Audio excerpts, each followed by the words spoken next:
Hey guys, it's your friend Min here, and in this video I kind of want to do something different. I want to show off, well, different than I normally do. I want to show off a few of the cards that I got from the League of Explorers expansion after a bit of use. Very small amount of use. I made a deck and used it for about 2 hours. But before I get to that, I kind of want to address one thing. The audio for the videos that I posted today wasn't the greatest audio that I could ever produce. I realized what the problem with my microphone was. However, when I recorded those videos, I recorded them all in one straight shot, so I kind of had the same problem with my microphone with one video as I did with the rest of the videos. So those will be much better in the future, trust me. I figured out the problem that I was having today, and yeah, the audio quality is going to be much better in the future. Anyways, let's get to these cards. So from the first wing, the Temple of Orsis, you get 2 class cards, as you've seen in my videos if you've been watching, or, well, as you may know. You get 2 class cards, or 2 cards for each boss that you beat, and then 1 card being Reno Jackson here at the very end. You also get 2 cards just for entering, and you get 2 cards from the class challenge. So let's check those out. So, the first card you get at the very beginning, well, one of the first two cards is the Explorer's Hat. I haven't actually been able to use this card, or had the chance to use this card yet. I unfortunately, however, don't believe that it'll be incredibly useful. However, it could be a very interesting card. Combine this with a lock and load. You just throw it on a minion, or you throw out a lock and load, throw this on a minion, kill the minion. Well, imagine you have a full board. You lock and load, you throw this on a minion, you kill the minion in front of you. You throw it down again, you just keep doing that and just keep getting cards and cards and cards and cards. Pretty much infinite cards. But you can't really control what you get. That's the only downside about it. But that's one interesting thing I could say about it, is that it could be very usable. And it could be very usable in certain decks. And if lock and load gets some more supporting cards, I feel like it would be very useful. Also, if the meta slows down a little bit, it'll be even more useful. Now we look at the Forgotten Torch. Forgotten Torch. Deal 3 damage, shuffle a roaring torch into your deck, that deals 6 damage. Okay. This card is essentially a Frostbolt without the freeze that turns into a Fireball for 1 less cost. So essentially a 1 more cost Fireball, or Frostbolt, for a 1 less cost Fireball later in the game.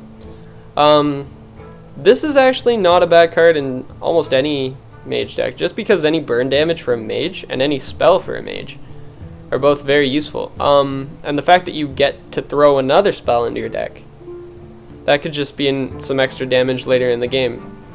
That's very useful. So this card I can see getting tons of play in the future. Tons and tons of play. Especially in the freeze mage decks. Just so useful to have that extra burn damage. Anyways, on to the next. So here's the Sacred Trial. This is probably the worst card they could have came out with. I am honestly so friggin' sad that they made this card. And the only reason that is because they already made Mysterious Challenger. Why the hell does the Paladin need more secrets when Mysterious Challenger is overpowered as shit already? I mean, it's easily beatable, but now you can't just throw 4 or 5 minions down on the board. You have to be a little wary because of this, and it's just kind of a piss off. I'm not gonna lie. I really do hate Secret Paladins. Anyways, on to the next one. Don't get me wrong. Anyways, the last card. It's gonna be a great card. I just hate it. Anyways, on to the next one. So the Rumbling Elemental. After you play a Battlecry minion, deal 2 damage for a random enemy. The only problem with this is it's a 2x6 and it's 4 cost. So 2x6 at 4, not terribly useful. The only thing is that if you get a lot of Battlecry minions, this could become like a little Flame Waker. And well, maybe. Nah, it's almost. I don't know. I just don't feel like this will see much play. Anyways, on to the next one. This card, this little guy is a little interesting. And the whole interesting part about him is this Discover mechanic. The Discover mechanic will get you a 1-cost card. Now for a Warlock, that could be anything. That could be... well, a few random spells that are really useful for a Warlock, like Power Overwhelming. Soulfire, I believe that's 1 cost. 1 sec. I'm not sure if that's the name of the card. I don't play Warrior a terrible amount. But... yeah, let's go back. Yeah, let's leave it here. Yeah, Soulfire. Yeah. So, yeah, back to it. So you could get an extra Soulfire, an extra Power Overwhelming that your opponent really isn't going to expect. And, that could be really useful. It could be a random 1-cost minion. It could be a random 1-cost anything. But I'm just saying, if you do get one of those random 1-cost spells, that could throw some problems to your opponent. Just because they're expecting a certain amount. Like, when your opponent expects 2 of certain cards, and then you throw a 3rd one at their face, it just kind of messes them up. Like, it's really kind of hard to deal with. So, I don't know. I feel like this guy could actually see some play. Especially in the Zoo Warrior deck, or Zoo Lock decks. Zoo Lock decks. Anyways, onwards and forwards. On Obsidian Destroyer. This minion, really cool. Really great for Arena. However, there are tons better 7-cost minions. Well, not tons, but you don't put tons in your deck anyways. This slot is kind of reserved for Dr. Boom in tons of decks. I really don't see Obsidian Destroyer becoming a part of Warrior Control at all. However, it is kind of a cool card, and it would be good for Arena. The way I see it is it's kind of Boom without the Boom. I mean, you get a 7x7 body, a 1x1 Scarab, like Dr. Boom. You miss another Boom bot on the other side, so... but it's still kind of like Boom, just a lot weaker. So, it's just not quite strong enough to see any play. We'll see a lot of play. So here are the cards that I've been using today too. Most of the cards I've used in a deck. This one I found really interesting. When I used this, I got a an ice block, and I was playing kind of a tempo mage, and I was playing against a face hunter, and I had Reno Jackson in my hand. So I pretty much was sitting there laughing at the guy because he's running me down. I have an ice block. Once the ice block triggers, Reno's just going to come down and throw my health back up to full. So the fact that that ice block was there, it was really about to screw him up. And you'll see that in one of my other videos when I actually run a deck that uses this card as well as Reno Jackson, and how they kind of synergize together. And the fact that like the Discover mechanic is really interesting just because you get something random. You get something that your opponent isn't expecting, and that idea of randomness is just sometimes extremely useful. I see this card actually maybe seeing some constructed play. Maybe. Especially since it's a beast. That beast tag is really useful. Ancient Shade. Now this card is really interesting because when I played it I think 2 or 3 times, and the only 2 times I played it I didn't draw the 7 damage card. I'm pretty sure it just went somewhere to the bottom of my deck. You could get really unlucky and draw that 7 damage, but odds are if you have this minion on the field and you're pushing for tons and tons of damage to his face, what's he gonna do about it? Also, like, it's gonna either do a lot of damage or waste a huge burn spell, unless it's against a mage, because that's the only like really big burn spell that can do 4 is a flame cannon. So yeah, Drew's gonna have to waste a swipe, which I had happen to me, or just something along those lines to make it really, really difficult for your opponent. This minion is actually kind of interesting. It makes the board really sticky because your opponent is a little more afraid to use AoE, especially if you have a bigger minion than this on the board. Say you have like a Boulder Fist Ogre and this guy, and your opponent wants to use a Flame Strike. Well, the Boulder Fist Ogre is going to get buffed, and then it's going to be out of reach of anything that your opponent can really use to kill it. Like, if they did have 9 mana, they could Frostbolt, or no, they could Flame Strike Frostbolt. I guess now you could Flame Strike Roaring Torch, but yeah, I just, he's actually got his use, and yeah, he's actually not a terrible minion.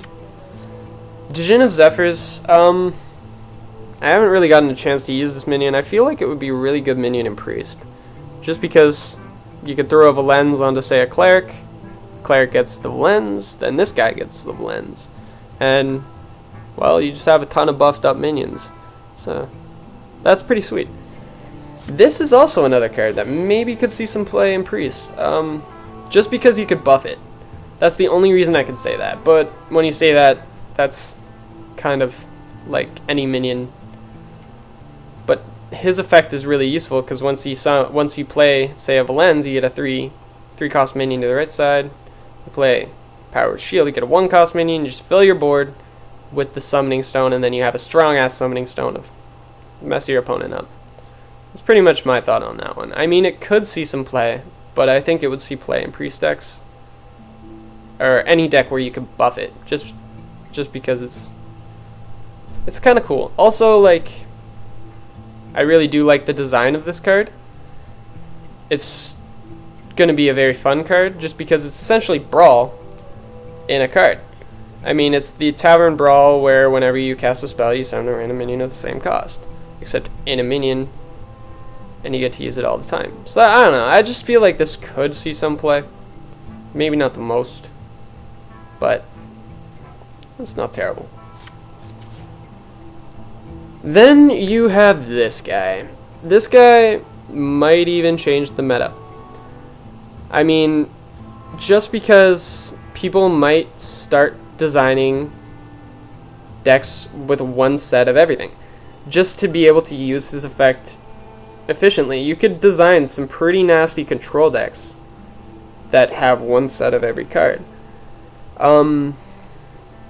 And the fact that Reno Jackson's going to heal you even if you get in some huge trouble is just so relevant, just because, well, I had a game where I was down at 11 health against a mage, and I had no way of stopping him from killing me. Obviously, you can just fireball, I'm dead, or in 2 turns, fireball, frostbolt, ping, I'm dead. So at 11 health, that's really not a good place to be sitting against a mage. Then I just threw down Reno, and he had 14 health, so I pretty much took my losing situation back to a winning situation just because of Reno. And the whole fact that he can heal you completely, just it could maybe slow down the game just because of this threat.